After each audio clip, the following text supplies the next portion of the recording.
think I got everything I need for this project.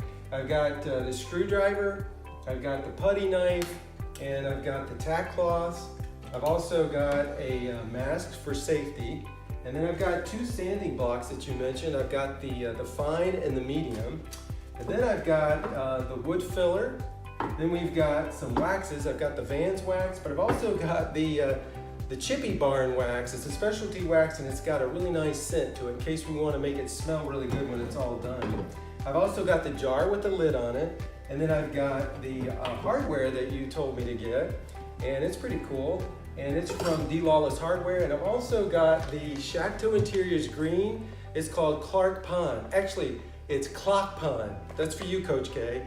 Now I need you to tell me, what do we need to do next? So I've got all these supplies. Oh, wait a minute.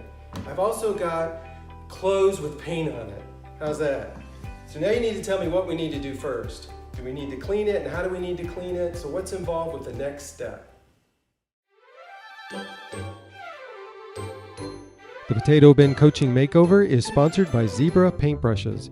Zebra paintbrushes are designed for your specific applications with incredibly soft filaments providing ultra-smooth finishes with controlled paint pickup and release. Plus, they are easy to clean. Stay tuned to see which brushes Coach Kristen recommends on the Potato Bin Coaching Makeover. Now back to Phase 2 with Coach Kristen. All right, how about them zebra brushes? Love them.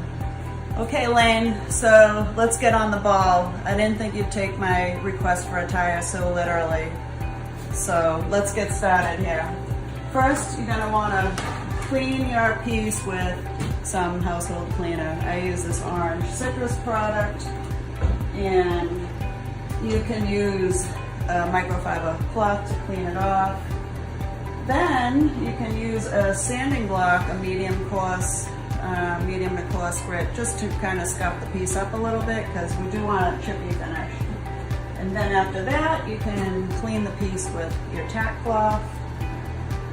And you want to get that hardware off since we're going to be painting very soon, so you can use a screwdriver and use the wood filler to fill in the holes on the old hardware. And you can apply that with a putty knife. A small one will do.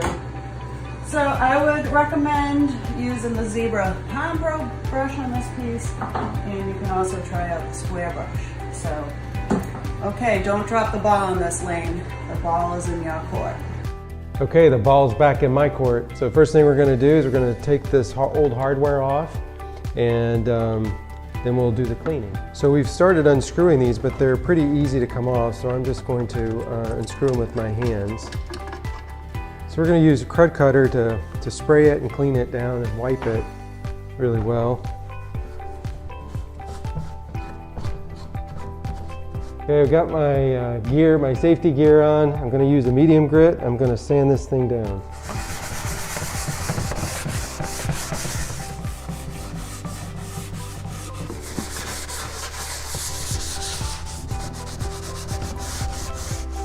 Yeah, this bottom was pretty rough, so I'm just trying to smooth this out as well, and some of these rough places. And we've got a hole here, Kristen. You'll have to tell us what you recommend doing here, because I don't have another plug. So we've got that. I don't know if we just do wood filler, but that's a question for you. What do we do with this hole here? So now I'm using the microfiber one more time just to run across all the sanding, and then I'll use the tack cloth as well. So I'm going to take this wood filler, I got the darker color, and then we're just going to fill these holes.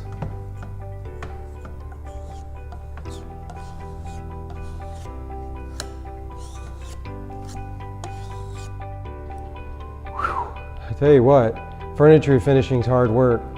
So we followed all of Coach Kristen's instructions, and we wiped it down, cleaned it, sanded it, and then we also filled these holes where the old hardware was with wood filler. We're letting that dry now. We'll sand that after it dries. Just had a question for her about that hole where one of those plugs was, and whether we would either go find a plug or just fill it full of wood filler. Make sure you stay tuned for Phase 3, because in Phase 3, Kristen's going to show us, she's first going to look at this, make sure it's good to go for painting, and then she's going to tell us what we need to do to get the milk paint mixed up, and then we'll start the painting process. Thanks so much for tuning in.